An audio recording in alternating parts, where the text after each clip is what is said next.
What a pleasure to be here. Such an honor to be invited to deliver this kind of keynote for this occasion. I think we lighting designers, lighting people, also a little bit the sound and video people, we are kind of one tribe in the world. So we are all always like among family when we gather, wherever we gather in the world. So my name is Mikki Kuntu, and I'm a lighting and video and set designer and a photographer as well. And suddenly it's been more than 53 years that I walked on this planet. So I think life has gone up till now like super fast. And suddenly I become so old that I get invited to talk in different, I even had my own exhibition in a museum this year. So I'm like, okay, I think now the expectation is that he will retire soon. So anyways, usually when I do a keynote, I'm not here to teach. I'm just going to talk about the way I think, what has been my path, and what I think is important in this crazy job. And I try not to be stuck with a particular slide for too long, because I have more than 300 slides for you, so including a couple of videos. The title is, I think the title is fantastic because I just came up with it a week ago. I'm gonna keep this forever. It's light between the eyes, and I think that's exactly what is important. It's what's happening here. So we're gonna hit them right, light between the eyes, right?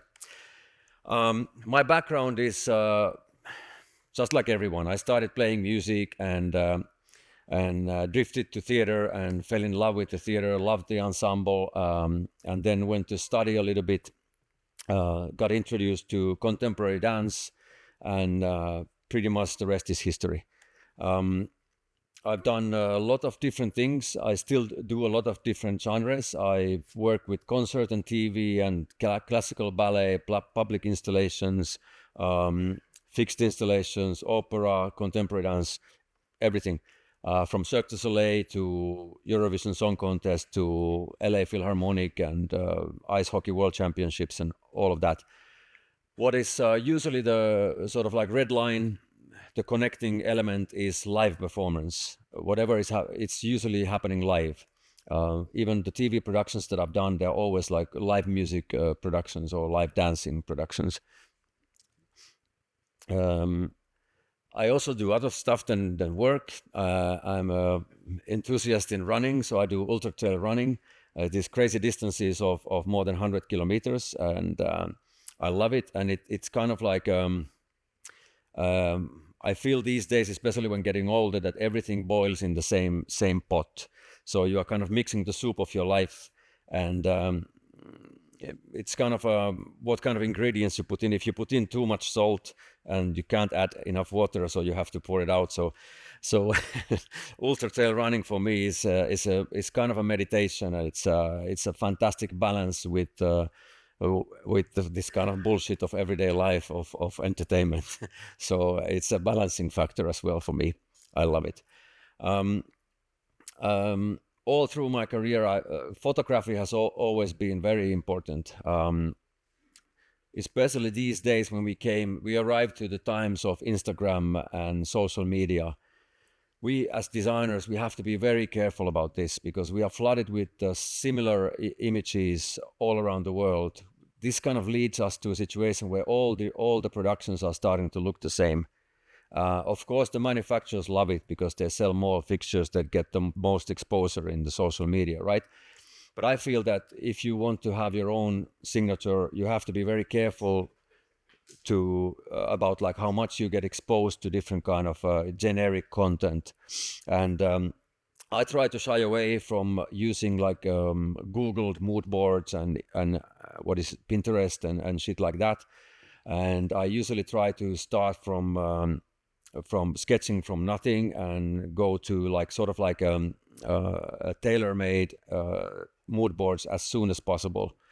I feel that that way the productions maybe have a little bit more character.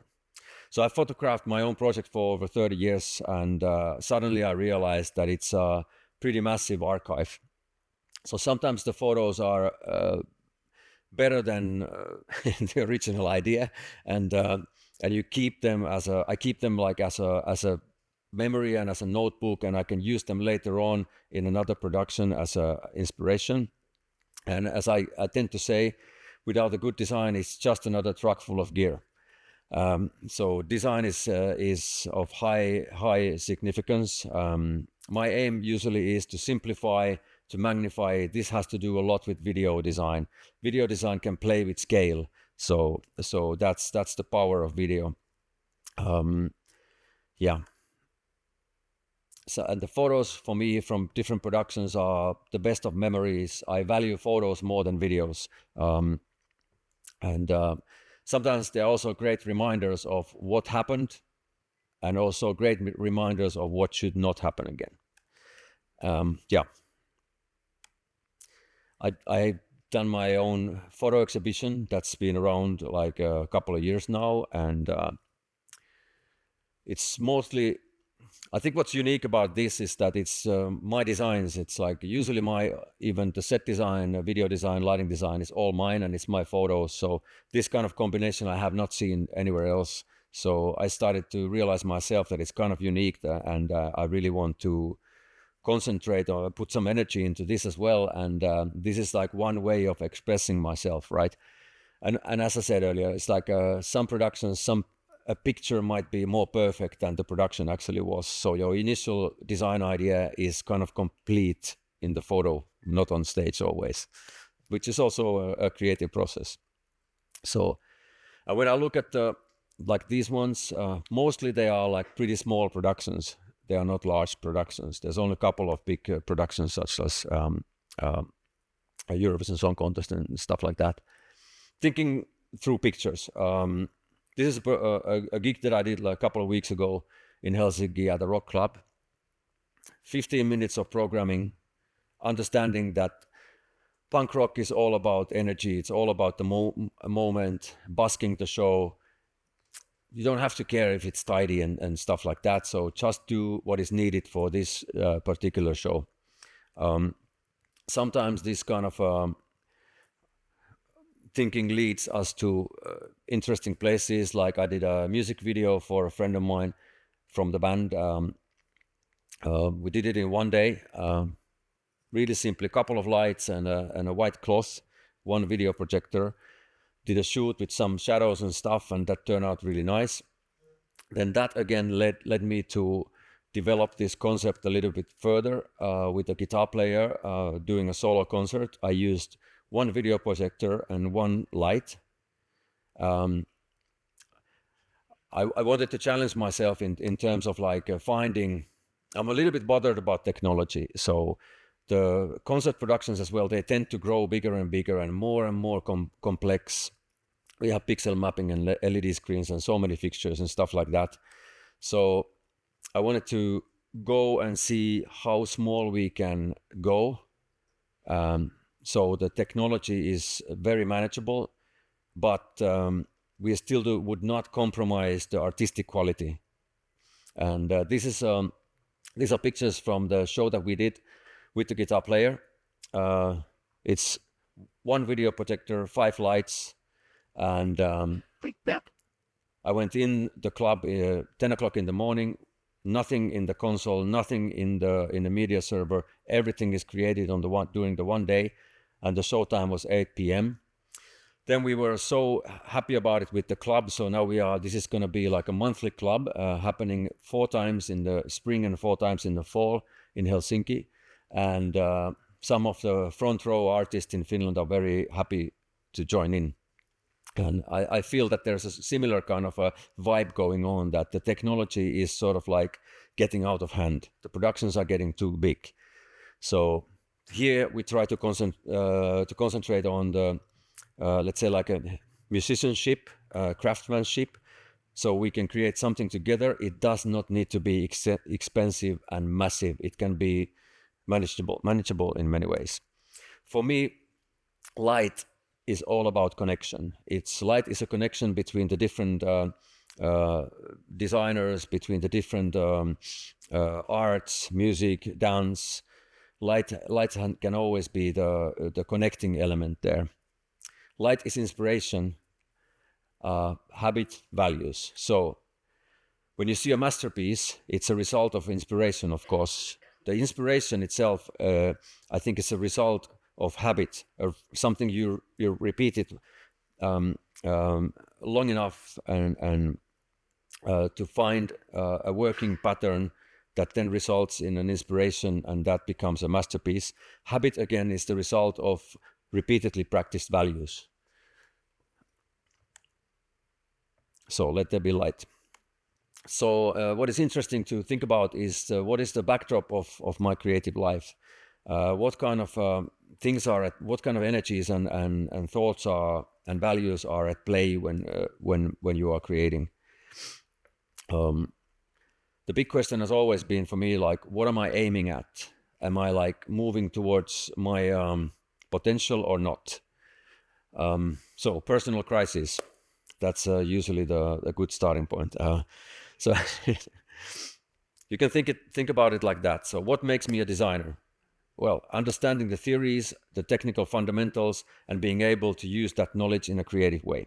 So in my opinion, a designer does not necessarily need to be an artist, but you can be artistic, you can be creative. What makes me an artist? Well, the unexplainable, unavoidable drive for creating something of my own without always having to know what it is.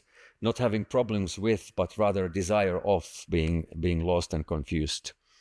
And a question of like, are you an artist or are you a craftsman? A craftsman wants to make it work always. Is very practical, but has a lot of skill. The artist values the illusion of the idea. So I kind of tend to lean more maybe towards being the artist, but I could not do what I do if I didn't know how to do it. So I also program all my shows and create most of the video content as well. And I can only work on my own perspective. The script is already there, the music is already there. What I can work on is how I interpret the story. What is my connection to the music? How do I want to manipulate the three-dimensional space? So for me, the fundamental commitment is to find my own voice as an artist, as a creator. That's like the thickest red line above everything, above all the productions, all the designs, is a sort of like a big question, like, is this something of my own creation, or am I just following a trend or whatever? So I try to find my own red line. And I feel like the light is the universal language of emotions. Sometimes we tend to talk about technical things a lot, and I think it's we should talk way more about the art. Yeah.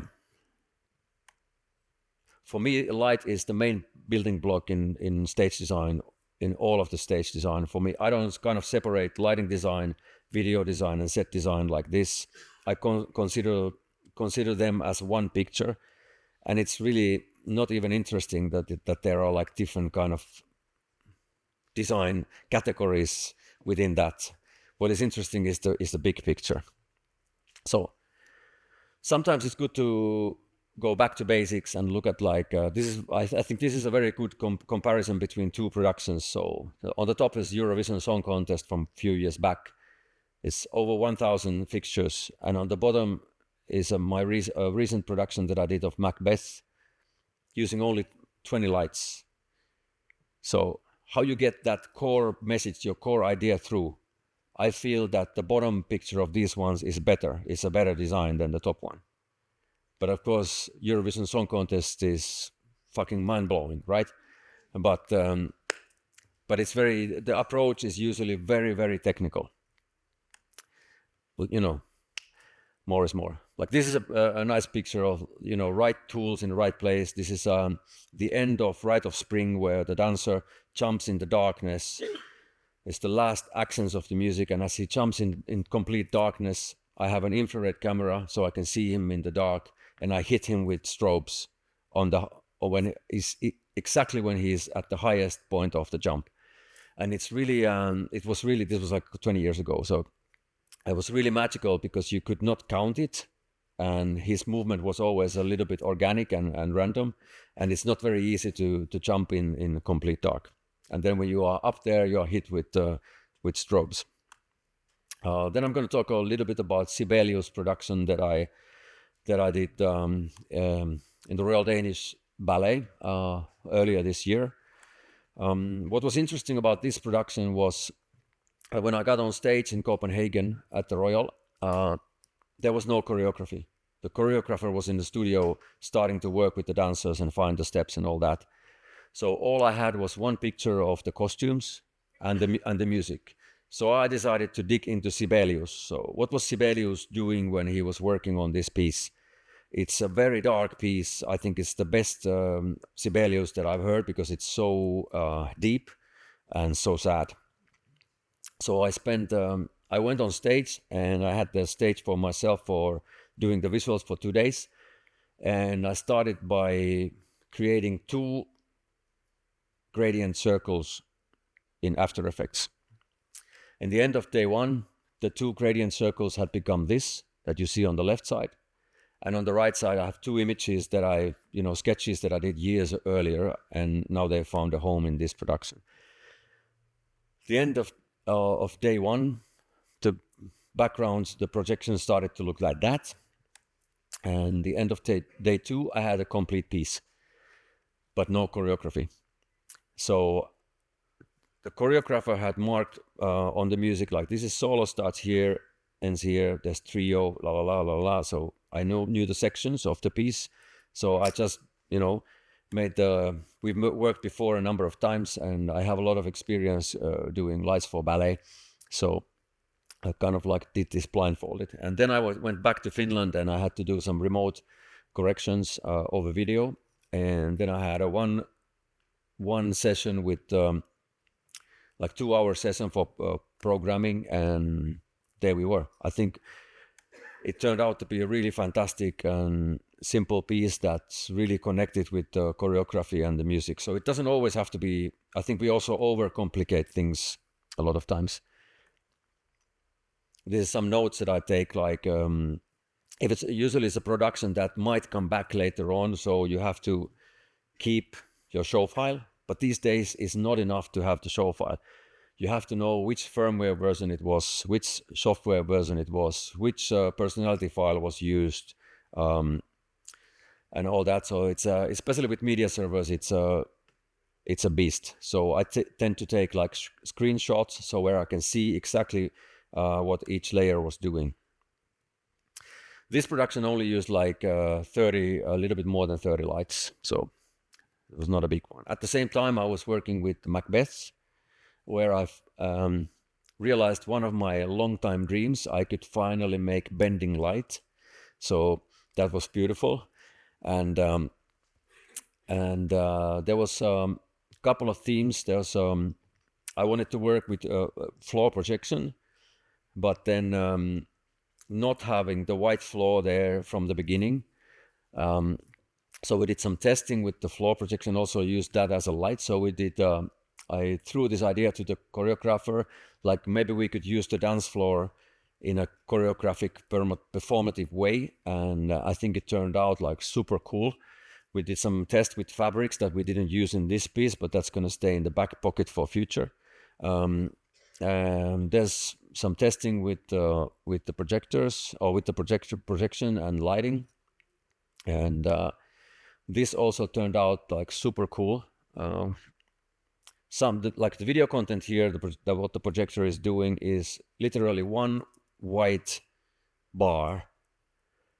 That's a video clip that has the white bar and a dark frame. Like, and then I'm driving it in, I guess, in random frame, and there's 3 clips side by side. So it's very, very simple. And I use the video a lot like lighting. It doesn't really do video, but it does like more graphics. Then there's lighting fixtures that are doing more graphics than lights, like the Mac Ultras from the top. There's the Macbeth forest, that is these kind of ropes that are there in the beginning of the piece, and they come back in the end. the ropes are creating this kind of beautiful crown in the beginning of the piece. It's just the white ropes and 4 side lights. That's the beginning. So they are very loose and very organically moving with the performers. There's the practical scene where the tape of the dance floor is removed, but we even made a dance out of that. And then there's a choreography with the revolving dance floor that the dancers are moving, and there's one juggler in the middle dancing at the same time, and some artistic moments with the dance floor. So then in the end of the piece, we see the forest of light coming down from the tower, and it's pretty. They actually have LED inside, and it's super bright. So it was a really, really nice moment.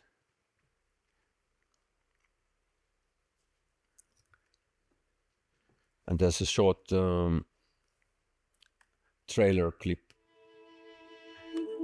Macbeth, Macbeth, Macbeth. Ole raaka, rohkea, peräänantamaton. Ole urhea, ylpeä. Älä välitä siitä, kuka vihoittelee, kuka valittaa, missä vehkeilijät piileskelevät.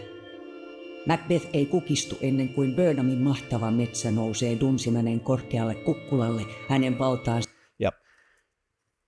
What is remarkable also for me is a kind of a joke, but it's true. It's the first production for me ever where the version 1 light plot is also the final one. So I never made a second version. This is a production, it's a full evening production. I'm using 21 lighting fixtures. So it's not a big production. Then a few words about, you have to actually then stop me when my time is up. Ring cycle. Maybe somebody is familiar with the ring cycle. This is the big beast of opera productions. 16, 17 hours of music. I had a pleasure of designing ring cycle for the Finnish National Opera. We finished the last part this year. It was a production that took 8 years. The origin of it was, I did this Kullervo piece for the Ballet and Opera in Helsinki, and the opera director saw it and said that she would like to commission the ring cycle from me very soon, and then we started working on it. It's my sets, lights and video. I did all the lighting and all the video programming, and let's say I did like 80 to 85% of the screen content as well myself. So it's a lot of programming, a lot of hours with our dear friend M.A. The sets are largely black, kind of like non-finished, based a lot on these 5 large towers that can turn whatever way, so we can use them in many ways in different in all the 4 operas. There's a big circle of calls. Now there you see the LED screens facing front. Then doing some lighting programming starts to look pretty cool. And there's some shots from the rehearsals. I had some lights inbuilt into the sets, some moments with the LED screens, standard kind of theatrical lighting, nice moments. Of course, the Ring of Fire, you have to have it in the ring. What is interesting is like looking at this picture of the sets of the stage in work lights, and then adding the projection and the lighting. So it's we saved a lot of money not having to do a lot of finishing for the sets, because I knew that I can do the finishing with the video projection and lighting mostly. So some tracking was used. And all in all, like my aim is to always to have the sets, lights, and video deliver one visual image. So I think in Ring Cycle it worked pretty nice.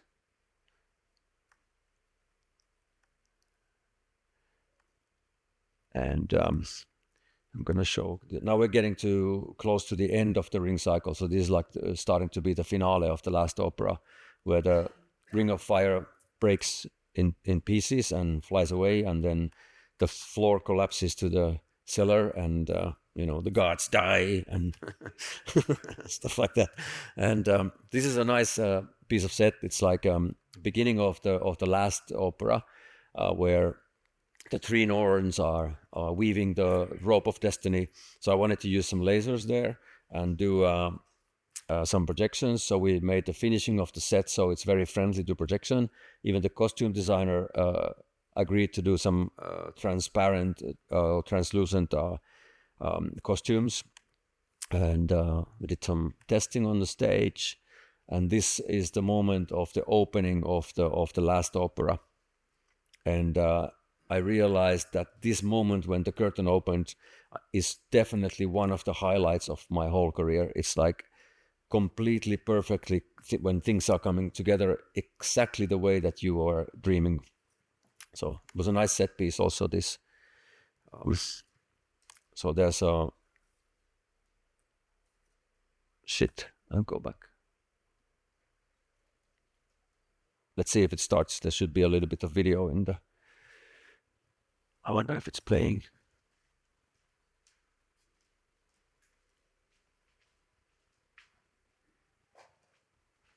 Or maybe it doesn't want to play. Okay. We don't want to see the video. Okay, then we jump into something completely different. When do I need to finish, actually? Don't say any time. 25, so 15 minutes. Okay, so let's talk about rock and roll. I work with Apocalyptica, 3K crazy cellist and a drummer playing Metallica with cellos. And I worked with them before, so now we did a new production. It's actually coming to Madrid later on this year, so go and see. And so it's all about energy. And here I wanted to break a little bit traditional setup of screen and so on. It's always a challenge when you have a touring production that is not like, let's say, the scale of Justin Timberlake and all these, where money is not an issue. Here, Apocalyptica scale of production is that money is of issue, and you have to make everything very efficient. But I think this turned out really cool. The shape of the LED screen is quite something, and there's some strobes and things behind it. These are pictures from the programming session we did, a week of programming in Poland. So you have there's pixel curve fixtures in 3 rows on the floor, doing a lot of funky stuff. And of course, we started the production the wrong way around. So first in summer we did a sort of festival version in Helsinki, and then only a couple of months later we started to work on the full production. So these are pictures from the festival version that we did in Helsinki. And the programmer that I have on Apocalyptica show, Pekka Mart, is a Finnish MA programmer. He's amazing. He's the best programmer I've ever seen, and super good with busking and yeah. This one works. So let's see. Beginning of the Helsinki show. So.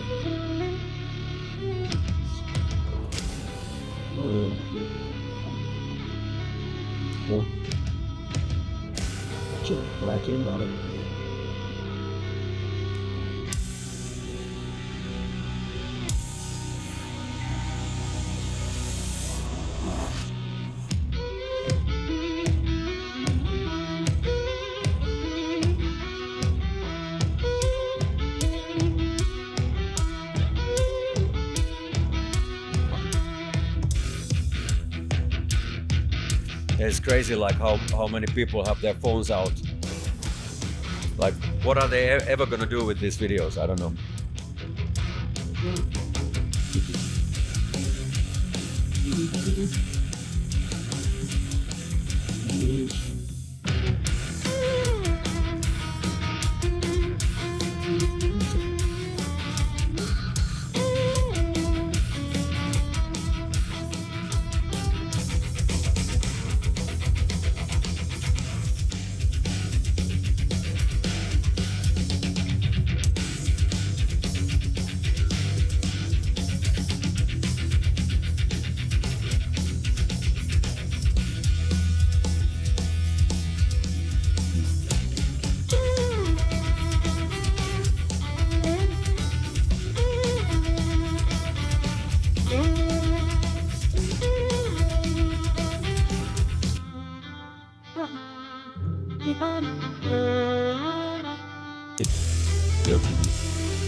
Yeah, so the band has been touring with this now for, I don't know, some months. Went to do some really cool venues like the Royal Albert Hall. And of course, it's nice to get these kind of pictures from the tour. We've been really happy with the way that it's been working. So that's like one line of work that I'm doing, where maybe the lighting is a little bit more on in your face than in opera productions. Yeah. Then I'm going to say a couple of words about a production that I've done in 2015 for the Royal Danish Ballet, Swan Lake. This is a production that's going to have its 10th year in running, is happening next year, which is not very common these days that productions last so long. So it's really cool that it's going to be performed for the 10th year. Of course, like beginning of Swan Lake was thinking about the tradition.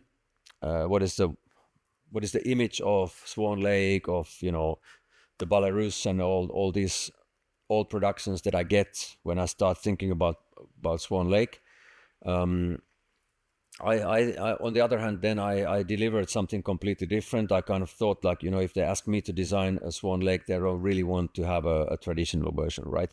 So I still always want to have, even if it's a modern version or it's my own interpretation of the theme, it still has to connect to the same story and have that kind of quality in it as well. So I'm not a big fan of doing great lights and not caring about the storyline. So here I created the sets and lights and video. So this is the video content, where all of the video content in this production is actually created out of these shapes.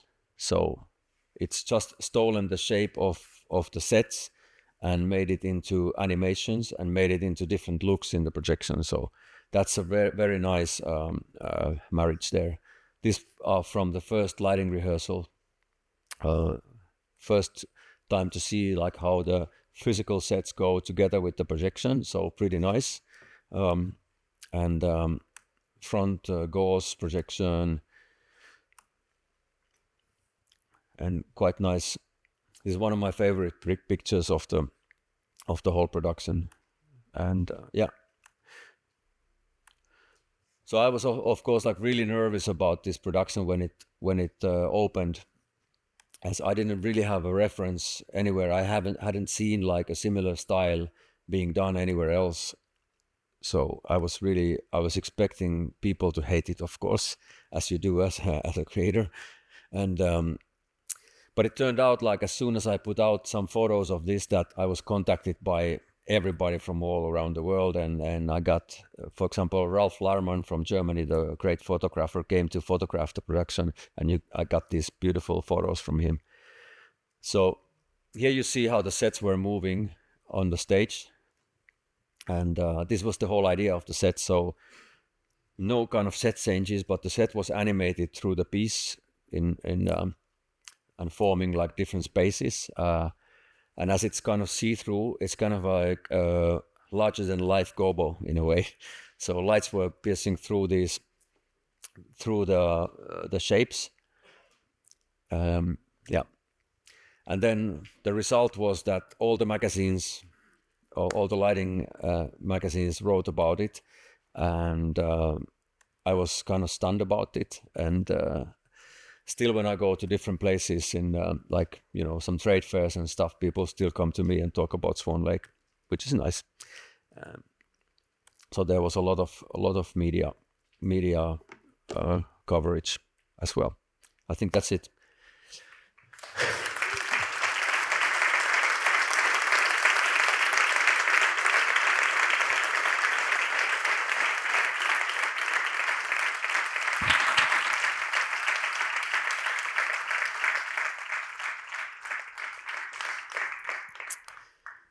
So, questions?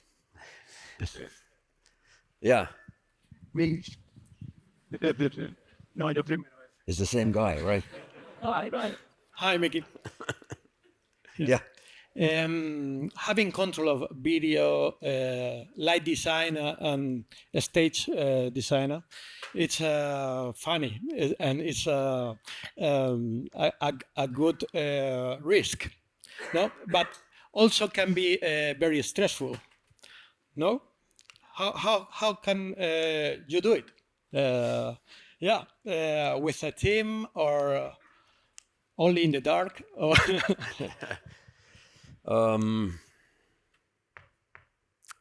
Yeah, of course, it depends on a project, like what kind of a team is used.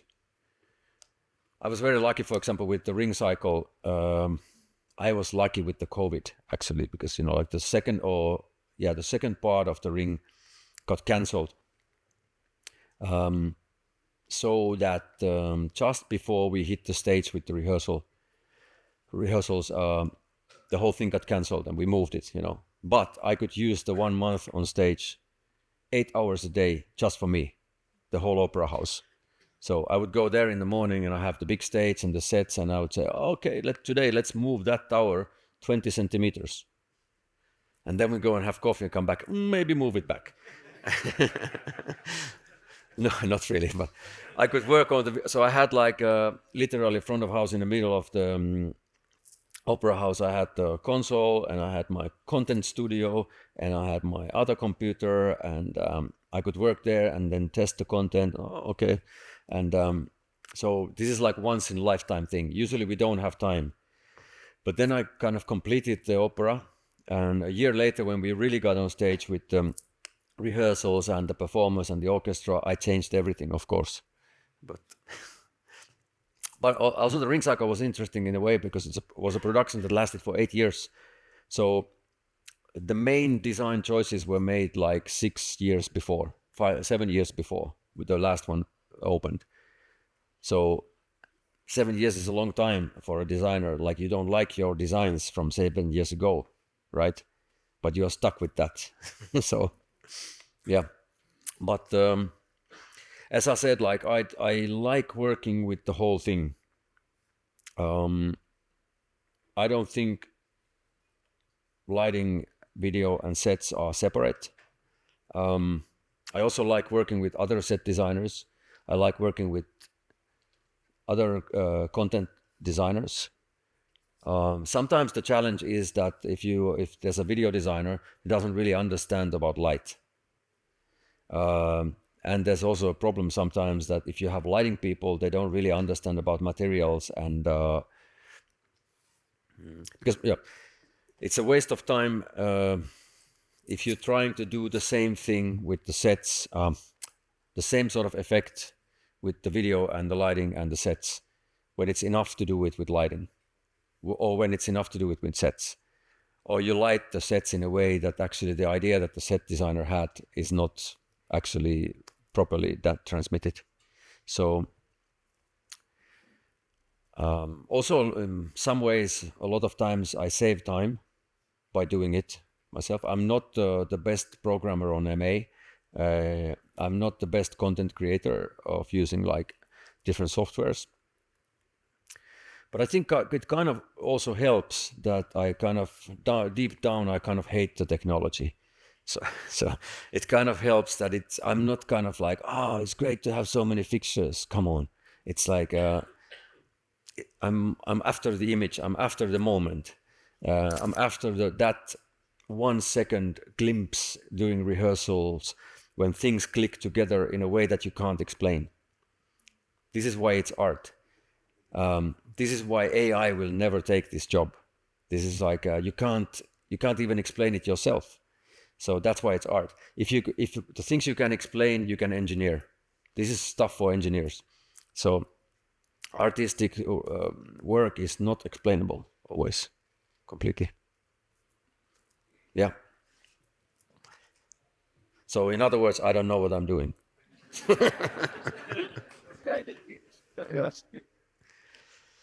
Yes. Hi, thank you very much for inspiring us. And I want to know, how was the beginning of the process to create your own language as a designer? And tell us how to find your own and unique style as a artist. I don't know. It's I think what's been working for me, if it's been working for me, I don't know. I mean, as a creative person, you always doubt yourself. You know, it's not like I wake up in the morning, I'm so great too, so I can do these great things. It's like most of the time you think you're shit. That never changes. I think if that changes, then do something else, right? And so I was always very interested in learning about different kind of art forms or doing collaborations, like working with punk rock or art exhibitions or opera or TV. I did a lot of TV, and then there was a point, of course, like when I felt like, okay, now I can't do any more commercial TV because it's not giving anything back. It's just like taking what I know, like it's a little bit the same with like Eurovision Song Contest. Like people tend to think that it's like the highest thing on ever, but I don't think for me its impact for my career is both negative and positive, but it's not the most important thing at all. So I don't know. For me, the key was to do a lot of things, learn a lot of things, do collaborations. A lot of the collaboration of all of them, like not even if you do whatever you do theater or opera or rock and roll, it's always somehow about trust. That the client trusts you, that the choreographer or the director or whoever it is that you're collaborating with trust you and your vision. And I have had the luck of working with some people who trusted me when I didn't trust myself. So one of the choreographers whom I really highly look up to, he told me, like, I don't know, 15 years ago, I remember in the middle of one rehearsal, he stopped me and said, I think you need to work with Cirque du Soleil. And I never forgot that. And then when I got to Cirque du Soleil, like, I don't know, 10 years after, I was like, oh, maybe that guy knew something I didn't. So I think it would be more easy to make a great career as an engineer, because that's like an Excel sheet thing that you study this and you get a great grade and you get into this company and and one thing leads to another. But artistry is all about failing. It's like you have to fail all the time and you have to start to love it. And you do designs that are always risky somehow. And of course, sometimes you do production like the first one I showed, like the Royal Danish Ballet, the last one, where you really use what you know. So you feel like, okay, now I have to be the one who kind of like makes this happen, So I'm going to take, the craftsmanship that I have, and I'm going to, create something with these tools that I have and I know. I can just draw a couple of circles and make it look like a painting that is, evolving through the piece, and it looks like nothing else you've seen. So, and this time I got lucky and it worked. Another time it might look like shit. And I always say, like, when you do it yourself, if it's shit, at least it's your own shit.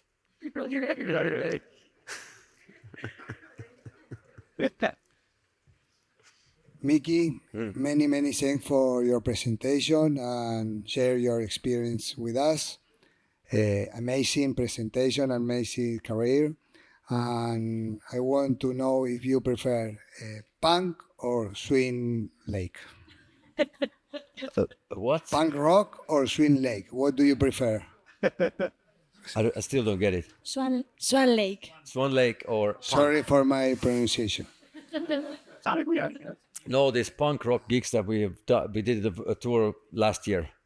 This is music from my teenager years. This is like this story is amazing. It's like connecting with these guys especially is, this is music that I grew up with. Then later on in life, I get to work with them, and they are working in different bands. but especially that punk band was a small. They did one album in the 80s. Now they got back together, and I got to do the tour. So when we were talking about the tour with the singer and the bass player, I said, "You don't need to send me the set list. It's like I got it." So then they were like, "Okay, so what kind of production will it be?" We do a pretty different kinds of clubs. I said, "I need 4 strobes. That's it." So because I knew that that's exactly right for that band. Like when you go to see them, it also has to hurt. I don't know. There's a kind of home for me in that. There's a kind of home I feel when I go to theater. Just when I was at the Royal Danish Opera and I walked on stage one day, and I was like, wow, it feels like home. Why is it that I feel like home when I come on this old stage? And then I realized it's the smell of the old neat hammers burning. Because there's this certain smell that comes out of these old fixtures that is lost nowadays when everybody's LED. And I was like, wow, you just put this in a can and keep it home.